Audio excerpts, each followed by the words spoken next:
হযরত শাহজালাল আন্তর্জাতিক বিমানবন্দরে প্রায়ই জব্দ হচ্ছে অবৈধ সোনার চালান, কিন্তু কোনোভাবেই যেন বন্ধ করা যাচ্ছে না চক্রটিকে। এবার শাহজালাল বিমানবন্দরে ধরা পড়ল সোনায় মোড়ানো অবিশ্বাস্য এক মানব। আপনারা হয়তো ভাবছেন সেটা কিভাবে সম্ভব। হ্যাঁ, শাহজালাল বিমানবন্দরে এমনই এক মানুষের সন্ধান মিলেছে এবার, যিনি মালয়েশিয়ান এয়ারলাইন্সে করে মালয়েশিয়া থেকে রাত 11:45 হযরত শাহজালাল আন্তর্জাতিক বিমানবন্দরে আসেন। তিনি একজন মালয়েশিয়ান নাগরিক। বিমানবন্দরে বিমানটি অবতরণের পর এই ব্যক্তি ইমিগ্রেশনে আসেন। সেখানে নিরাপত্তার দায়িত্বে থাকা জাতীয় নিরাপত্তা গোয়েন্দা সংস্থার একজন কর্মকর্তা তাকে ফলো করতে থাকেন। অন অ্যারাইভাল ভিসা নেওয়ার সময় সন্দেহজনক মনে হলে তাকে জিজ্ঞাসাবাদ করা হয়, কিন্তু নাছোড়বান্দা বিদেশি নাগরিক কোনোভাবেই স্বীকার করছিলেন না তার কাছে সোনার বার রয়েছে।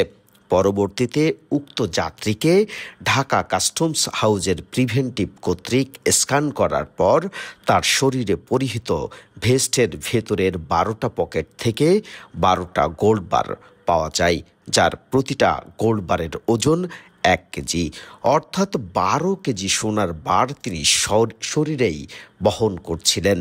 অর্থাৎ সব মিলিয়ে প্রায় 15 কোটি টাকার সোনা জব্দ করা হয়েছে। ভাবতে পারেন, একজন বিদেশি নাগরিক, তার কাছে এত সোনার বার এমনকি শরীরে বহন করে।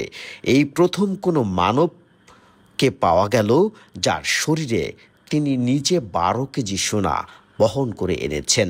আর এমন ঘটনায় পুরো শাহজালাল বিমানবন্দরের কর্মকর্তারা যেন হতভম্ব হয়ে পড়েছেন। আসলেই কি বাস্তবে সম্ভব?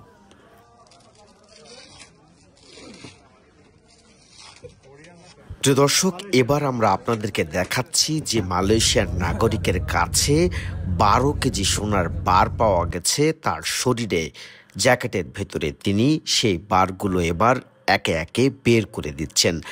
এমনভাবে সোনা আনার দৃশ্য আগে কখনো বিমানবন্দর কর্তৃপক্ষ কিংবা বিমানবন্দরে যারা দায়িত্বরত রয়েছেন তারা আসলে দেখেছেন কিনা তারা কেউই বলতে পারেননি। তবে বিমানবন্দর সূত্রে জানা গিয়েছে, এই মালয়েশিয়ান নাগরিকের কাছ থেকে কারো না কারো এই স্বর্ণগুলো নেওয়ার কথা ছিল। তবে এই সোনা চোরাচালানের সঙ্গে কারা জড়িত রয়েছেন সেটি জিজ্ঞাসাবাদ করছে বিমানবন্দর কর্তৃপক্ষ।